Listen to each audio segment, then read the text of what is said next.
तो फिलहाल जो है आदर्श नगर विधानसभा में दादा पोते की जोड़ी ने अच्छे का पसीने छुड़ा रखे हैं। और दादा का दावा है यानी कि मंगत राम सिंगल, जिनका दावा है कि भाई उन चूहों को शेर बनाया है, लेकिन आज वही शेर जो है कितने कितने आंख दिखाने लगे। और उन्हें का जो पोता है शिवांग सिंगल, फिलहाल जिस तरह से नुक्कड़ सभा के माध्यम से या पब्लिक में डोर टू डोर जो मिलने का जो दौर चल रहा है, फिलहाल तो हम देख सको हो एक कार्यक्रम में शिवांग सिंगल पहुंचे हैं और सबसे जोशीले प्रत्याशी हैं कांग्रेस के। तो शिवांग भाई, फिलहाल क्या लगे है आदर्श नगर विधानसभा में, किस तरह का जुनून आपके अंदर है, किस तरह का तस्वीर देख पा रहे हो? देखिए, मैं आदर्श नगर विधानसभा में घूम रहा हूँ और मैं देख पा रहा हूँ कि लोगों का भारी समर्थन हमें मिल रहा है, क्योंकि लोगों ने यहाँ पे पिछले 10 सालों में बहुत बदहाली देखी है। यहाँ पे आप सड़कों की बात करें, हमारे बाहर राजन बाबू रोड है, ये कई सालों से रोड नहीं बनी थी, चुनाव आते ही कुछ महीने पहले रोड बना दी गई। ऐसी सारी जितनी हमारी सड़कें जो राजन बाबू रोड से कनेक्ट होती है, उन सब के रैम तोड़ दिए गए थे, इलेक्शन आती ही उसको बना दिया गया। तो आज लोग इनकी चाल समझ चुकी है कि इलेक्शन के टाइम ये काम करते हैं और 10 साल गायब रहते हैं। तो इस प्रचार अभियान के दौरान आदर्श नगर एक्सटेंशन का समर्थन आप लोगों को मिला है, इसके बारे में क्या कहना चाहोगे? आज हमें आदर्श नगर एक्सटेंशन पे जो स्थित कॉटेज रोड है, वहाँ पे हमने सभा करी और जो यहाँ के निवासी थे उन्होंने हमें समर्थन दिया है और हमने इनके बीच आके अपनी बात रखी। हमने इन्हें शीला दीक्षित जी वाली दिल्ली याद दिलाई और ये लोगों ने सबने इसकी समर्थन दिया है कि हाँ, वो दिल्ली अच्छी थी। आज की दिल्ली में हमें ना तो साफ़ पानी मिल रहा है, लोगों के घरों में बारिश के दिनों में पानी भर जाता है, सड़कें टूटी हुई है, कोई नया इंफ्रास्ट्रक्चर पे काम नहीं हुआ है, कोई पब्लिक हेल्थ पे काम नहीं हुआ है। तो ये लोग आज बात रियलाइज़ कर रहे हैं और हमें समर्थन दे रहे हैं। तो शिवांग भाई, अपने हमारे हरियाणा में कहावत है, बोले भूषण सिखाए पढ़न आए। तो आपके दादाजी ने जो काम कराया और बहुत सारे ऐसे चेहरों को तैयार कराया, आज वही जो है आपके दादाजी के सामने आके खड़े हो गए हैं। मतलब वो नहीं कहा कि वो पुष्पा फिल्म में फट्टे में टांग डालने आगे वो लोग। तो इस बारे में क्या कहना चाहोगे? नहीं, देखिए, लोगों को मेरे दादाजी ने ही तैयार किया था, पर जो उनकी विचारधारा थी वो किसी और तरीके की थी। वो विचारधारा हमने उनकी 2022 में भी देखी थी, जब निगम का चुनाव हो रहा था। उनके खिलाफ एक बीजेपी द्वारा स्टिंग ऑपरेशन जारी किया गया था, जो रातों रात कहीं दबा दिया गया। तो ये उनकी विचारधारा, उनकी जो इंटेंशन थी, जो उनकी मंशा थी, वो किसी और तरीके की थी। वो किसी और काम में ज़्यादा रुचि रखते थे, इस वजह से उनके रास्ते अलग हुए। अच्छा शिवांग भाई, आप लोगों के रडार पे ज़्यादातर जो है आम आदमी पार्टी है। फिलहाल भी मैं आपके दादाजी के भाषण को भी सुन रहा था, तो उन्होंने भी जो केजरीवाल की जो नीतियां हैं, चाहे वो फ्री पानी के ऊपर बात कही, भाई पानी नहीं आ रहा ढंग से, या सड़कें टूटी पड़ी हैं, बीजेपी के अगेंस्ट कोई बातें निकल के नहीं आई। देखिए, जो दिल्ली में मौजूदा सरकार है, चाहे विधानसभा की बात करें चाहे निगम की बात करें, वो पूरी तरीके से केजरीवाल जी के अधीन है। यही कारण है कि हम केजरीवाल जी पे हमला कर रहे हैं। आज सारे उनके जो सारी पावर है वो उनके पास है, चाहे विधानसभा की बात करें या निगम की बात करें। ये पहले कहते थे कि निगम मेरे पास नहीं है, निगम मुझे दे दो तो मैं दिल्ली को स्वर्ग बना दूंगा।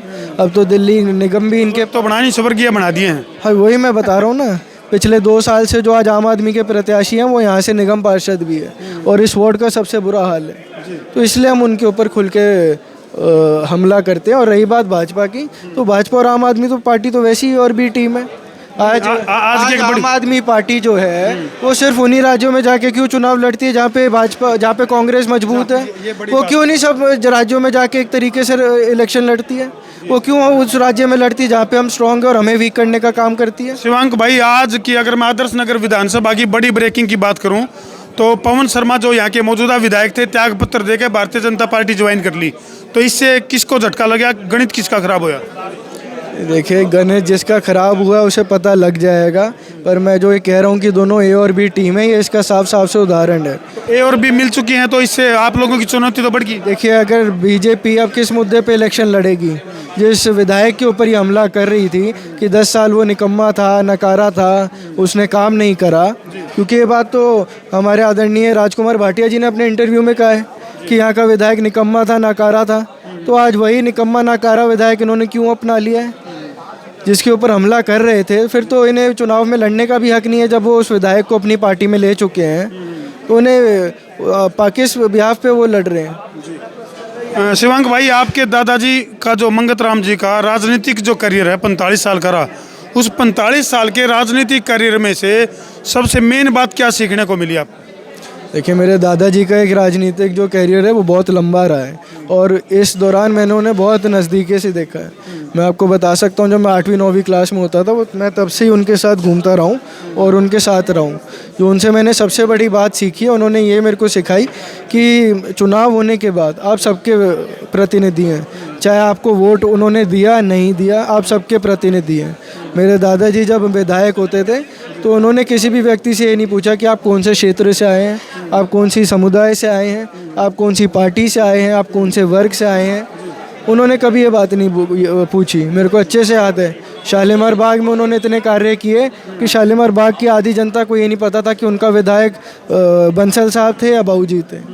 तो ये सबसे बड़ी सीख मैंने उनसे ली है कि एक बार चुनने के बाद आप सबके प्रतिनिधि हैं और सबके काम करने चाहिए। अच्छा शिवांक भाई, आपकी शराफत के चर्चे जरूर चारों तरफ चल रहे हैं, चाहे विरोधी भी क्यों ना हो। पवन शर्मा की भी अगर मैं बात करूं, भले ही चले बीजेपी में गए, लेकिन सुबह आपकी तारीफ कर रहे थे। तो जीत को लेकर के कितना आश्वस्त हो आप? मैं उनका धन्यवाद करता हूं जो उन्होंने मेरी तारीफ करी। मैंने सुनी नहीं है, पर आप बता रहे तो मैं उस आधार पर उनका धन्यवाद कर देता हूं। जीत को लेकर के कितना आश्वस्त हैं आदर्श नगर विधानसभा से? जीत के वो हूँ क्योंकि मैं पिछले जो टाइम से यहाँ विधानसभा में घूम रहा हूँ, मैं लोगों से बात कर रहा हूँ। मैं किसी भी क्षेत्र में जाता हूँ, किसी भी वार्ड में जाता हूँ, तो मुख्य तौर से मेरे सामने एक ही बात आती है कि ये सड़क जो थी मंगत राम जी के समय बनी थी, ये पानी की लाइन थी मंगत राम जी के समय बनी थी। पिछले 10-12 सालों में यहाँ कोई काम नहीं हुआ। तो लोग अपनी जो दुखी है, जो अपनी उनकी समस्या वो खुद बताते हैं और वो पुराने दिन याद करते हैं और कहते हैं कि इससे अच्छी तो हमारी कांग्रेस की सरकार थी। हमें ना तो फ्री बिजली चाहिए, ना फ्री पानी चाहिए इनका।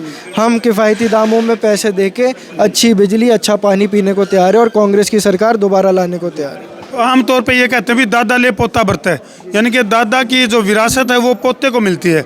तो राजनीति की विरासत को कितना मानते हो आप भी? आपके जो दादाजी थे मंगत राम जी, जो आपके दादाजी हैं, उनकी विरासत कितने की मिल चुकी है आपको? देखिए, मेरे दादाजी ने अपनी विरासत मुझे दे दी है और उससे ज़्यादा पार्टी ने मेरे ऊपर पूरा अपना विश्वास जताया है। उन्होंने मेरे को यहाँ से प्रत्याशी बना के भेजा है और मैं समझता हूँ जो उन्होंने यहाँ पे अच्छे कार्य किए थे, जो विकास के कार्य किए थे, जो आज लोग याद भी कर रहे हैं। क्योंकि आज लोग कह रहे हैं जो काम करा वो मंगत राम सिंगल ने करा। अगर गली बनाई तो मंगत राम सिंगल ने बनाई, हॉस्पिटल बनाया तो उन्होंने बनाया, स्कूल बनाया तो उन्होंने बनाया, बारात घर बनाया तो उन्होंने बनाया। तो मैं समझता हूँ इसका श्रेय और मेरे को इसकी पूरा वो मिले। अभी एक वक्ता को सुन रहा था, वो कह रहे थे भी रफू भी नहीं करवा पाए, टाँके भी नहीं लगा पाए। जी जी, कितनी सच्चाई है? बिल्कुल सही बात है। मैंने भी आपको राजन बाबू रोड की बात बताई, ये मोहल्ला क्लिनिक की बड़ी बातें बताते हैं। मैं आपको बताना चाहता हूँ पूरी विधानसभा क्षेत्र में एक भी मोहल्ला क्लिनिक हमारे यहाँ नहीं है। और क्षेत्र में चाहे मोहल्ला क्लिनिक की बिल्डिंग हो जिसमें जानवर जरूर बैठ रहे हो, हमारे यहाँ तो वो बिल्डिंग भी नहीं आज तक ये बना पाए। तो ये इनकी विफलता का स्तर है। तो शिवांक भाई, पढ़ाई कितनी की आपने? मैंने 12 जो है मोंटफोर्ट स्कूल अशोक विहार से करी थी। उसके बाद मैंने अपनी ग्रेजुएशन LLB में करी थी। BA-LLB ऑनर्स जो है वो मैंने IP यूनिवर्सिटी के Vivekananda institute of professional studies से करी। उसके बाद मैंने अपनी LLM करी, जो मास्टर्स ऑफ लॉ होती है, वो मैंने कॉर्पोरेट लॉ में करी थी। ये मेरी पढ़ाई। अभी भी चल ही रही पढ़ाई? नहीं, राजनीतिक पढ़ाई शुरू होगी ना? पढ़ाई नहीं चल रही है। पिछले 6 साल से मैं व्यापार में भी था और हाई कोर्ट का भी मेंबर हूँ बार का। और मेरे राजनीतिक पढ़ाई आपके दादाजी पढ़ा रहे हैं ना? राजनीति की पढ़ाई तो मेरे को बचपन से पढ़ा रहे हैं। मैं तो छोटी जब 8वीं 9वीं क्लास में था तब से उनके साथ घूम रहा हूँ। तो मैं तो तब से इनसे पढ़ता आ रहा हूँ, सीखता आ रहा हूँ। बहुत बहुत धन्यवाद। तो ये हैं भाई शिवांक सिंगल, जो कि आदर्श नगर विधानसभा के वेल एजुकेटेड प्रत्याशी हैं कांग्रेस पार्टी से। और भाई तो हमने के लागे है कितना दमखम है आदर्श नगर विधानसभा में कांग्रेस के ये जो प्रत्याशी हैं, दादा पोते की यह जो जोड़ी है, कितना का अपना दमखम दिखा पाओगी, कितना जो है धमाका कर पाओगी, कमेंट सेक्शन में जरूर लिख दियो, कर दो वीडियो ने शेयर। मैं हूँ तारा देसी पत्रकार धर्मू। जय जवान, जय किसान, जय हिंदुस्तान, जय श्री राम।